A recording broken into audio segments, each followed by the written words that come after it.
alhamdulillahi rabbil alamin wa bihi nasta'in ala umuri dunya waddin wassalatu wassalamu ala asrafil anbiya wal mursalin sayyidina wa habibina wa syafiina wa maulana Muhammadin sallallahu alaihi wasallam ajma'in. Qala Allah ta'ala subhanaka la ilma lana illa ma 'allamtana innaka antal alimul hakim. Rabbi ishrah li sadri wa yassir li amri wahlul 'uqdatam min lisani yafqahu qawli. Amma ba'du. Hadirin hadirat Bapak Ibu jamaah Masjid Darussalam, jamaah salat subuh dan jamaah kuliah subuh. Tidak henti kita bersyukur kepada Allah Subhanahu wa taala dan memperbanyak mengucapkan kalimat alhamdulillah, alhamdulillah, alhamdulillah. Bersalawat kepada Rasulullah Muhammad sallallahu alaihi wasallam, senantiasa memperbanyak bacaan salawat kita kepadanya. Allahumma shalli ala Muhammad wa ala ali sayyidina Muhammad. Allahumma shalli ala sayyidina Muhammad wa ala ali sayyidina Muhammad. Allahumma shalli ala sayyidina Muhammad wa ala ali sayyidina Muhammad. Dan mudah-mudahan itu saja berbagai kesyukuran dan salawat ini menghantarkan kita kepada kehidupan yang dimudahkan segala urusan kita, urusan dunia, urusan akhirat. Allah berikan kekuatan kepada kita istiqomah dalam beribadah, menyembah kepada Allah Subhanahu wa taala dan dalam berbagai amal yang ibadah, baik wajib maupun yang sunnah, dan mudah-mudahan ibadah kita senantiasa diterima oleh Allah Subhanahu wa taala, menghantarkan kita wafat yang husnul khatimah dan menjauhkan dari wafat yang su'ul khatimah. Dapat salawat, mendapat syafaat dari Rasulullah Muhammad sallallahu alaihi wasallam. Amin ya rabbal. Para sahabat sekalian, seharusnya pagi ini Pak Dr. Yuri, tapi beliau ada kegiatan lain sehingga tidak bisa mengisi kuliah subuh. Sebab kesehatan pagi ini saya mengisinya. Mudah-mudahan Bapak Ibu jamaah tidak bosan ya. Para jamaah sekalian, beberapa waktu lalu saya berbicara tentang betapa pentingnya ibadah ya, betapa pentingnya ibadah dan cara ibadahmu mudah. Sekarang saya ingin menyampaikan bahwa Allah Maha Kuasa atas segala ciptaan makhluknya, Maha menentukan segala apa yang ada di dunia dan apa yang ada di akhirat. Allah menciptakan semuanya, langit, bumi, udara, air, semuanya, termasuk menciptakan manusia. Ketika Allah menciptakan manusia, itu dalam Al-Quran disebutkan Bismillahirrahmanirrahim. Masya Allah, lupa ayatnya ya, bahwa sesungguhnya alladzi khalaqal mauta wal hayata liyabluwakum ayyukum ahsanu amala. Ya, Allah ciptakan khalaqal mauta, Allah menciptakan ketiadaan. Ya, Allah menciptakan sesuatu yang tidak ada menjadi ada. Ya, menciptakan kematian setelah adanya kehidupan. Khalaqal mauta wal hayata, kehidupan dan kematian itu semata untuk menguji hambanya siapa yang paling baik amal-amalnya. Sedikit para jemaah sekalian, ada kalimat khalaqa, ada kalimat ja'ala. Ya, kalau Allah bersifat menciptakan khalaq dengan kalimat khalaqa, itu berarti sebelumnya tidak ada. Sebelumnya tidak ada. Nah, kemudian diadakan. Ya, diadakan. Langit dulu nggak ada. Khalaqas samsa wal qamar dan sebagainya. Ketika Allah menciptakan manusia yang tadinya tidak ada, khalaqan. Tapi ketika manusia, ya, misalnya menuju yang husnul khotimah, menuju yang su'ul khotimah, maka penciptaannya itu, kejadiannya itu, takdirnya itu ada hubungannya dengan manusia. Ya, ada hubungannya dengan manusia. Allah ciptakan manusia dengan kesempurnaannya, ya, fi ahsani taqwim. Ada akalnya, ada badannya, ada anatomi tubuhnya, ya, ada akalnya, dan bahkan Allah kasih di dalamnya adalah petunjuk-petunjuk, hidayah, ya, petunjuk jalan. Seperti Al-Quran itu petunjuk, hudan linnas, wa bayyinatin minal huda wal furqan. Quran Allah ciptakan untuk petunjuk manusia, dan Quran itu membedakan antara yang baik, yang buruk, antara yang halal, yang haram, antara yang hak dan yang batil. Wa bayyinatin minal huda wal furqan, petunjuk dan pembeda antara yang hidayah sampai yang tidak. Bahkan menceritakan ciri-ciri yang husnul khatimah, ciri-ciri yang su'ul khatimah. Tergantung manusia, tergantung ikhtiar manusia. Kalau dia menggunakan akalnya, dengan dia belajar ilmu dan seterusnya, memahami perintah-perintah agama dan seterusnya.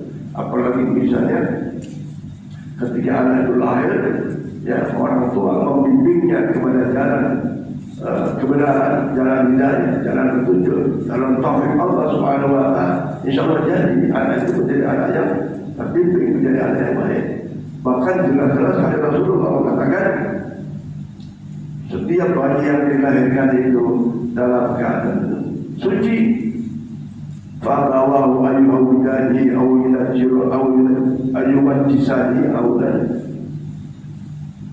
Sungguhnya bayi yang dilahirkan dalam keadaan suci bersih, kedua orang tuanya yang menghantarkannya kepada Yahudi, Majusi dan Nasrani. Artinya apa? Keberadaan anak itu sangat tergantung bagaimana peran orang tua, peran manusia sebagai hamba Allah untuk mengantarkan anaknya soleh atau soleh. Sama juga ya, orang menikah itu pasti ingin mawaddah warahmah.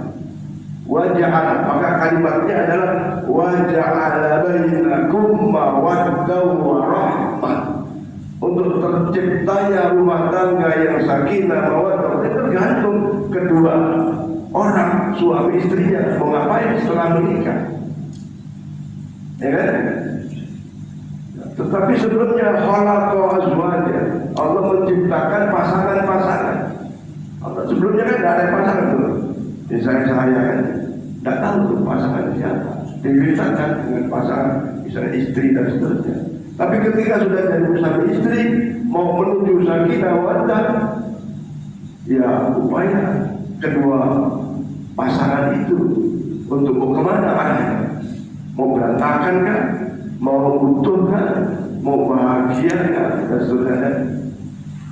Nah, hadirin sekalian, tentu saja pemahaman ini perlu kita ketahui, jangan memang sudah takdirnya kok, ya kan? Sudah dari solonya kok gitu. Seakan-akan keburukan yang terjadi pada seseorang itu, kepada makhluk itu, semua kesalahannya dibebankan kepada Allah. Tidak. Allah itu menghendaki kebaikan bagi kita. Allah itu menghendaki kemudahan. Allah tak menghendaki satu kesulitan. Ya, dalam kehidupan seorang manusia yang bikin sulit itu ternyata kita sendiri. Kita sendiri, bukan Allah yang bikin. Yuridullahu bikumul yusra wa la yuridu bikumul usra. Allah menghendaki yang baik-baik. Allah menghendaki yang mudah-mudah. Kita yang kadang-kadang membuat susah. Udah cukup enak makan sate di warung, maunya di restoran bintang 10 misalnya. Wah, ya, sudah enak-enak, kemampuannya naik motor, wah, mencari. Ya, yang jauh dari kemampuan kemampuan manusia itu sendiri. Nah itu yang membuat dia susah. Jadi kesusahan itu pada dasarnya adalah atas ulah manusia itu sendiri, dan ada kesusahan itu sebagai bagian dari cobaan Allah Subhanahu wa Ta'ala. Hadirin sekalian, ini kata mencatat juga, saya ingin melanjutkan tausiah dari malam itu. Ya. Saya mengatakan bahwa sesungguhnya seorang mukmin itu harus peduli memperhatikan kehidupan akhiratnya. Jangan peduli cuma dunianya, cuma dunianya. Ini saya lihat perkembangan beberapa anak-anak nih, ya, orang tua jauh lebih mementingkan dunianya anak-anak daripada akhiratnya. Udah menjadi apa fenomena. Contoh kecil ya, contoh kecil. Anak sudah kelas 3 SD, ya, belum bisa ngaji, belum bisa baca Quran, bahkan belum tahu sholat. Anak komplek sudah kelas 3 SD belum tahu sholat. Coba bayangkan ketika anak, katakanlah matematikanya, IPA-nya, nilainya jeblok, orang tua nyari guru, guru. Tapi ketika anaknya nggak paham ngaji, nggak bisa ngaji, sudah kelas 3 SD, dibiarin. Ini orang tua nggak peduli tentang akhirat anaknya, masa depan anaknya. Bayangkan tuh, orang Islam ketika nggak bisa ngaji itu kayak apa? Fatihah nggak bisa, kayak apa? Ya memang kalau nanti kan kalau dewasa bisa, siapa yang bisa menjamin nanti? Siapa yang bisa menjamin? Nah, ini bukti kepentingan akhirat itu tidak didemikan. Padahal sesuatu itu kalau tidak dilatih dari kecil, sholat misalnya, ya susah. Betapa banyak bapak-bapak yang anaknya sudah kuliah, SMA kuliah, tidak mau sholat banyak. Tinggal sendiri, ya Allah. Ya begitu kalau enggak dari awal. Ya, kata Pak Haji Marani, pendidikan yang baik itu pendidikan diawali dari usia dini, dari kecil, dibiasakan. Maka Rasulullah bersabda, man syabba alaih. Siapa yang membiasakan sesuatu bisa. Bangun subuh, kalau nggak biasa, nggak biasa. Iya. Untuk bisa bangun subuh dibiasakan. Dan tentu kalau di rumahnya ada kerjasama dengan istri, dengan suami, saling membangunkan. Nah, anak-anak jangan dibiarin. Kita ke masjid, anak-anak biarin tidur.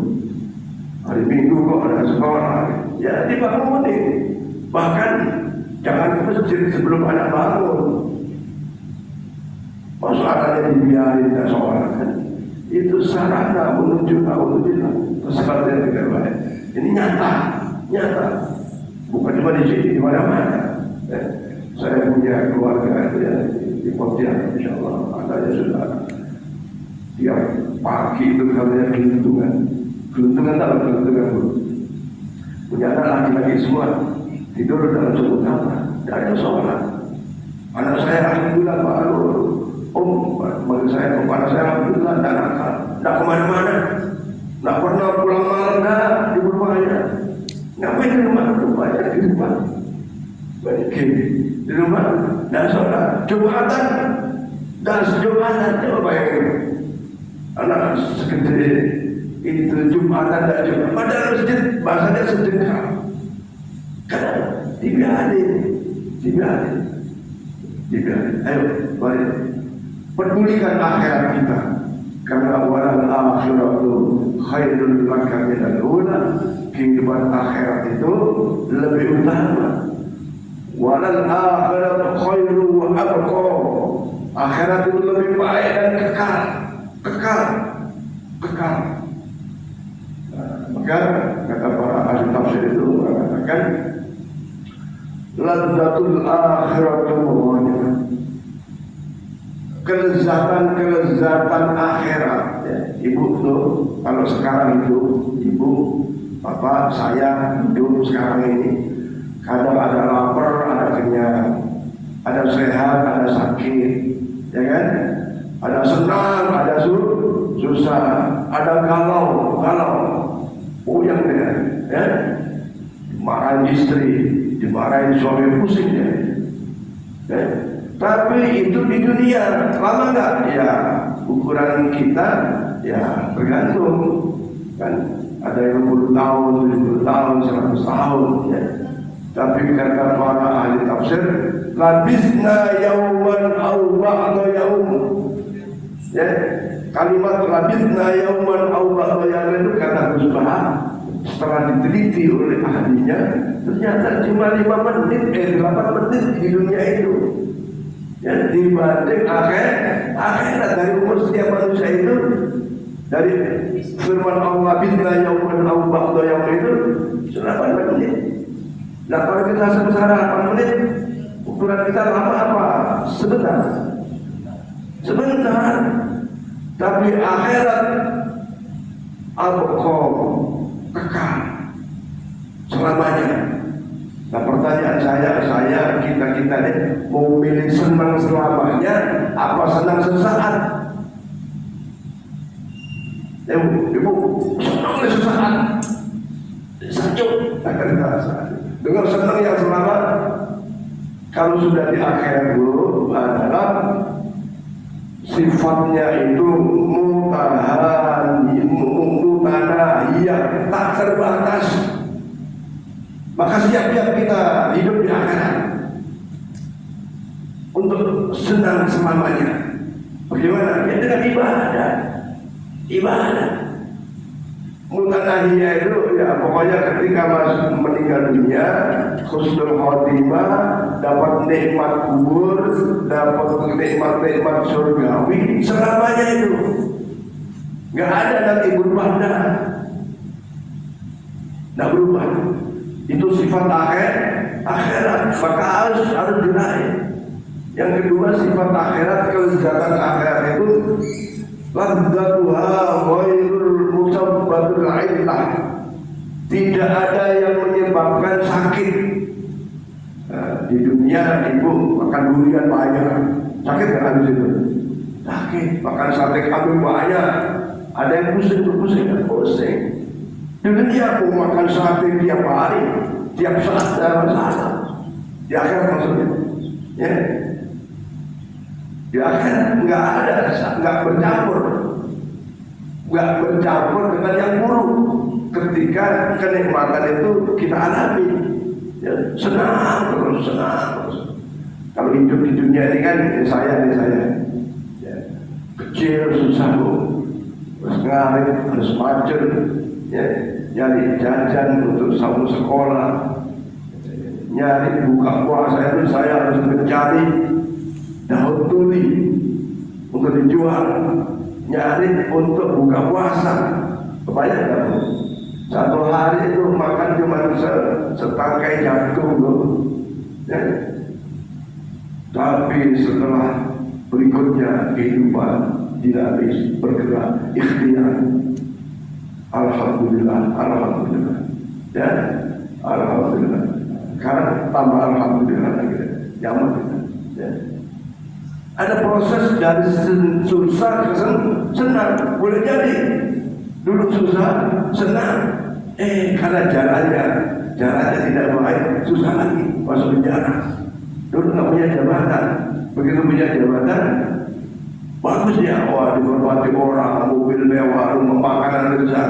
Dicokok sama KPK, belum lama jadi gubernur, langsung masuk penjara. Ya ada. Saya bukan menghibah, tapi itu sudah dibaca di media, ya kan? Belum lama dia menduduki posisi itu. Tapi sekali lagi Ketika orang itu baik dengan amal-amalnya, kenikmatan surgawi, kenikmatan akhirat itu mutanahiyah, tidak tercampur dengan keburukan. Yang kedua,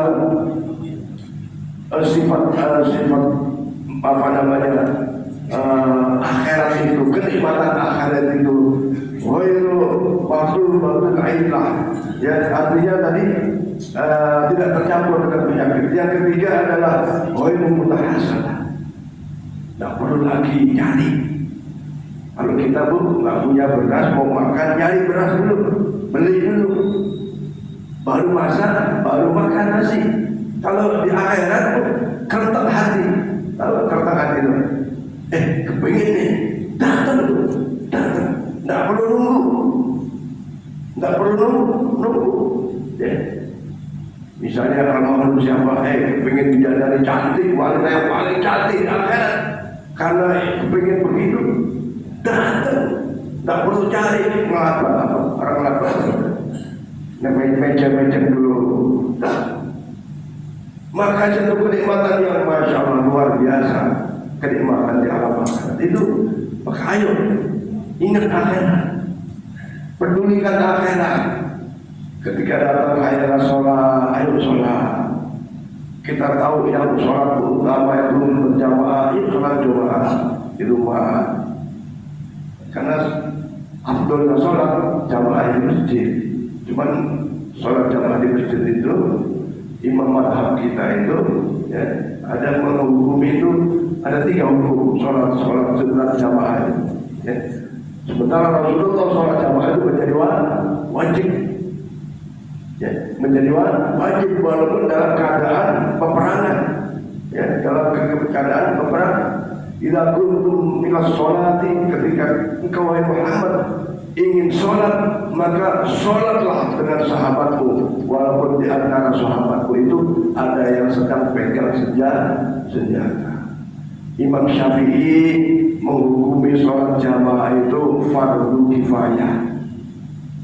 Artinya apa? Kalau ada orang Islam tidak sholat jamaah tidak dosa. Kenapa? Sudah dibantu oleh jamaah yang hadir.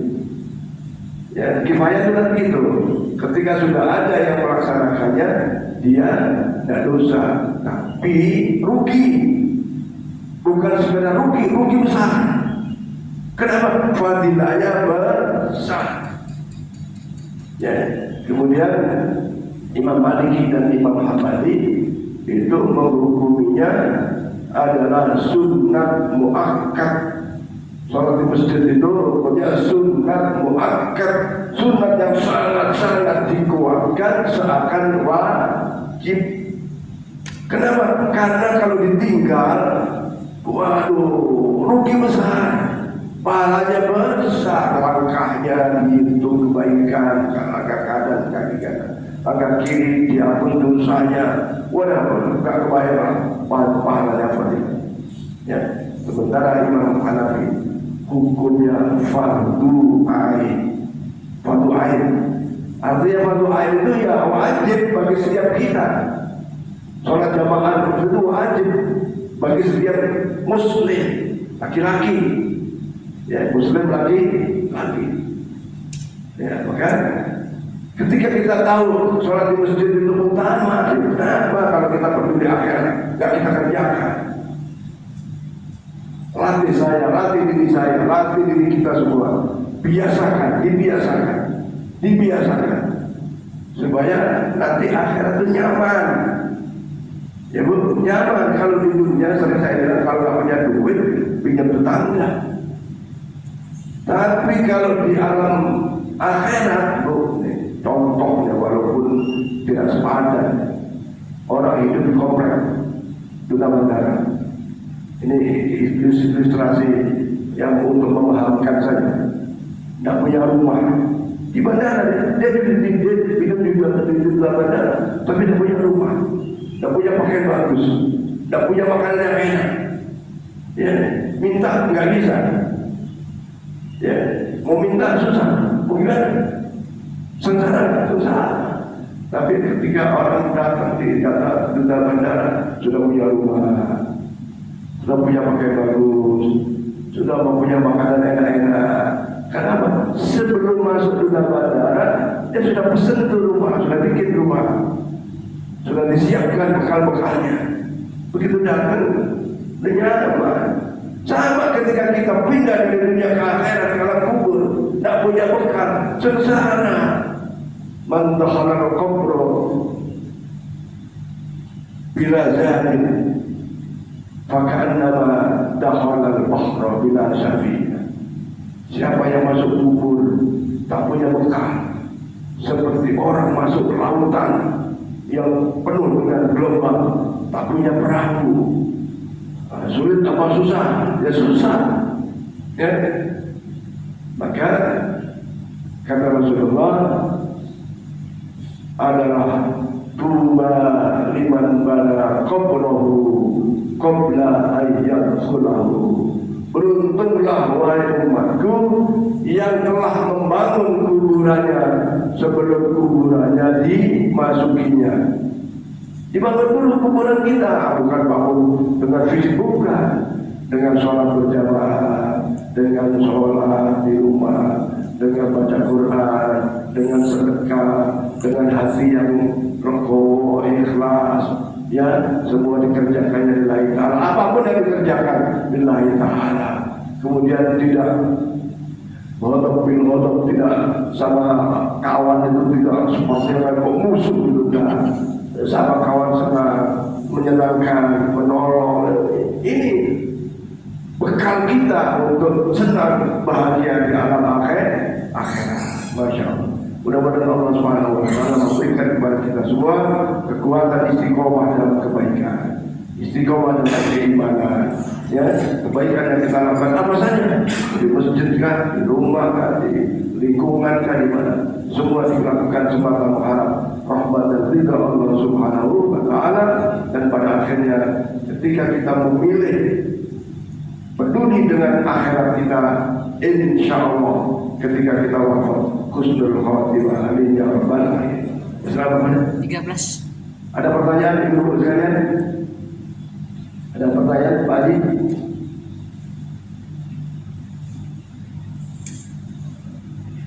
Tidak ada? Ya, kalau tidak ada saya meneruskan.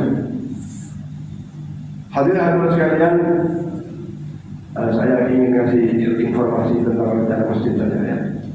Bahwa insya Allah ini sudah tanggal 15 Jumadil Akhir, ya, 15 Jumadil Akhir. Berarti setelah Jumadil Akhir bulan Rajab. Nah, bulan Rajab. Nah, ketika bulan Rajab, ya tentu saja kita harus menata hati, mempersiapkan datangnya bulan suci, memperbanyak istighfar, ya, istighfar. Saya khususnya banyak dosa, banyak kesalahan. Bapak Ibu mungkin Bapak Ibu banyak dosa, banyak kesalahan. Tapi insya Allah dengan banyak istighfar bagi bulan Rajab, ya, maka insya Allah kesalahan-kesalahan itu dihapus oleh Allah Subhanahu wa Ta'ala. Walaupun istighfar tidak harus di bulan Rajab, setiap hari, setiap hari. Jangan kurang dari 1000. Ya, sholawat jangan kurang dari 1000. Satu hal saya perlu ingat. Setiap kita pasti ingin anak-anaknya sukses dunia akhirat. Betul nggak Bu? Kepengen dapat pekerjaan yang bagus, kepengen dapat istri suami yang baik, yang soleh dan seterusnya. Pertanyaan saya, sudahkah kita ikhtiar maksimal dengan misalnya wirid apa saja? Wirid apa saja, tapi istiqomah.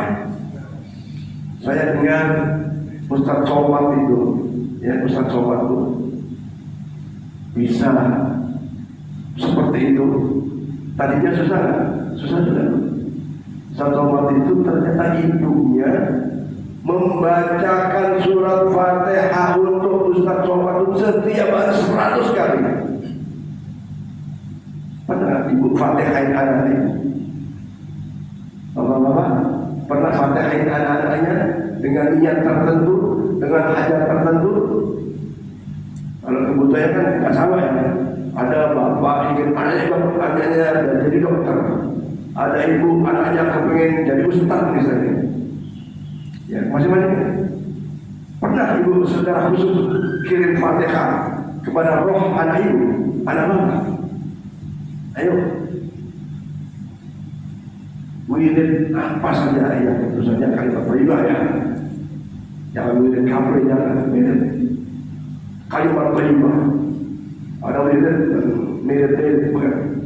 Wirid membaca aurat beberapa kalimat-kalimat apa saja. Allah boleh, tapi istiqomah gitu. Istiqomah ibu tentukan sendiri, bapak tentukan sendiri ya. Dan itu saya tanya beberapa orang yang saya lihat anak-anaknya sukses ya, itu ternyata ibunya berwirid. Ada yang wirid sholat tuh, ada yang wirid sholat 1 hari 100 rakaat, sholat sunat mutlak. Setiap hari 100 rakaat. Pernah ngalami itu? Ya, ini rahasia, tapi yang diumumkan. Jadi termasuk ya, maaf sekali maaf ya. Ya kita pikirkan itu supaya kita jadi soleh, sukses dunianya, sukses akhiratnya. Wirid. Ustaz, saya menanya Ustaz. Ya, Kalau anak kita lebih dari 1, apakah kita wiridkan satu-satu atau tergabung sekalian Ustaz? Ya, setiap orang itu punya roh masing-masing. Ya, jangan digabung. Kalau soal bolehnya boleh aja, soal manjurnya berbeda. Ya, jadi satu-satu Pak. Lalu rincian di selahnya saya sebut. Lalu rincian dari sama. Di Fatihah dengan niat. Ya, dengan niat. Sekarang kan kadang-kadang tuh, wah Pak, kalau sudah usaha maksimal, belum maksimal usaha kita. Ya, itu contoh dari Ustaz Omar itu ibunya tiap hari baca 100 kali Fatihah. Ya, 100 kali Fatihah. Kata Kiai Bafur itu, kalau kita mau membaca 312 kali Fatihah, 312 kali baca Fatihah, insya Allah hajatnya kabul. Kita ini kan kadang mau enaknya, tidak mau usahanya, ya kan? Mau enaknya, tidak mau ikhtiarnya. Lihat orang pintar baca Quran, pengennya anak saya bisa ngaji, tapi nggak diarahkan ke sana, ya mana bisa? Ya, kepengen anaknya jadi dokter, tapi kuliahnya di kehutanan, ya mana bisa? Ya contoh, tepat, ya arahnya tepat, didorong, dibantu dengan wirid-wirid itu akan menjadi kekuatan tersendiri bagi seseorang.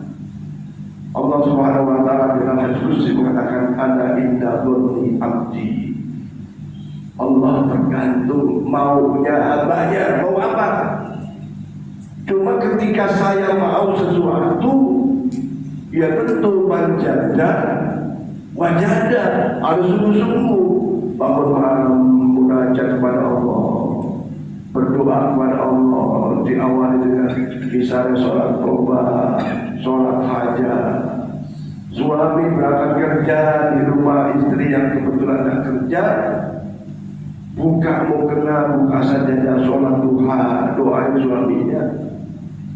Ya begitu. Jangan ditunggu gajinya aja, nggak pernah didoain dengan sholat duhanya. Kalau doanya ya kamu pastilah yang doa.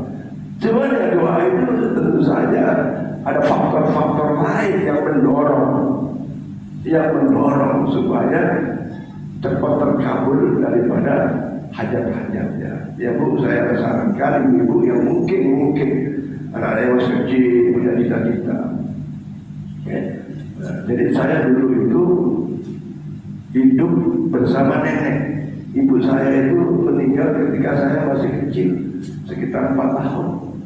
Ikut nenek. Ya. Dan nenek itu ya, saya masih ingat, saya dilus-lus kepala saya, difatihai, karena nenek saya itu kerjanya cuma ngajar ngaji di Surabaya. Dilus-lus saya ingat betul, ya kalau mau tidur diusap-usap wajah saya, nggak tahu dibaca apa. Gitu. Nah, sekali lagi intinya, ayo bapak-bapak ibu, wiridkan sesuatu untuk anak-anak kita. Ya, wiridkan sesuatu untuk keberhasilan anak-anak kita, bahkan untuk cucu-cucu kita. Nah, wirid itu harus istiqomah. Wirid apa? Ya terserah. Ada kata kiau itu wirid yang mudah itu, ya. Kalau baca 100 itu paling 2 menit 3 menit. Subhanallah hamdi, subhanallahil azim, astagfirullah. Subhanallah hamdi, subhanallahil azim, astagfirullah. Itu rezeki akan datang, keburukan akan hilang, pelan-pelan akan hilang, kebiasaan buruk akan hilang. Tapi dibacanya sebelum sholat subuh. La ilaha illallah, la ilaha illallah, al-haqqul malikul mubin, Muhammadur Rasulullah, shadiqul wa'adil amin. 100 kali. Niatkan, kalau nggak bisa kamu sebelum subuh ya pokoknya satu hari itu harus baca ini, harus baca itu, harus baca ini, harus baca ini.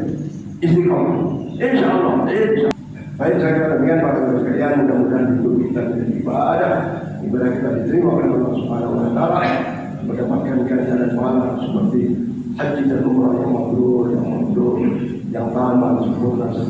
Amin ya rabbal alamin. Mari kita berdoa kepada Allah Subhanahu Wa Taala, mudah-mudahan dipanjangkan umur kita dalam keadaan sehat walafiat, untuk bisa nambah amal ibadah. Mudah-mudahan umur kita sampai kepada Ramadan akan datang. Ramadan datang kita perbanyak amal-amal ibadah dan berbagai amal yang ibadah kita diterima oleh Allah Subhanahu Wa Taala, mengantarkan rumah tangga yang sakinah, mawaddah, warahmah, sukses dunia, sukses akhirat bagi anak-anak kita. Allah beri rezeki yang banyak, yang halal dan barakah, dan hajat-hajat kita dijabah. Bisyiril Fatihah. أعوذ بالله من الشيطان الرجيم. بسم الله الرحمن الرحيم. الحمد لله الرحمن الرحيم مالك يوم الدين. إياك نعبد وإياك نستعين. اهدنا الصراط المستقيم صراط الذين أنعمت عليهم غير المغضوب عليهم ولا الضالين.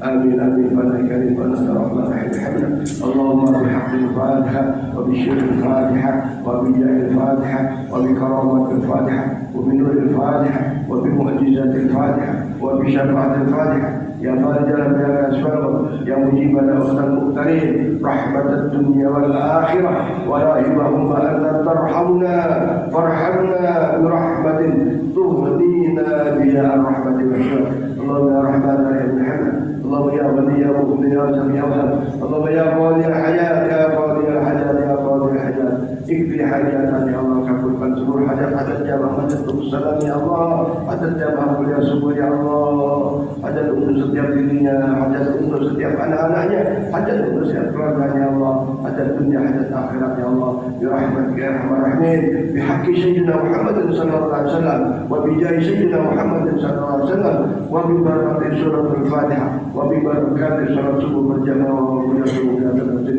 birahmatika ya arhamar rahimin. Rabbana atina fid dunya hasanah wa fil akhirati hasanah wa qina adzabannar. Sallallahu alaihi wa ala alihi wasallam. Ala rabbika rabbil izzati amma yasifun wa salamun ala al-mursalin walhamdulillahi rabbil alamin. Rabbana ya Allah, adana qawaid al-bayn ila liqa wa salam. Wallahu a'lam. Assalamu alaikum warahmatullahi wabarakatuh.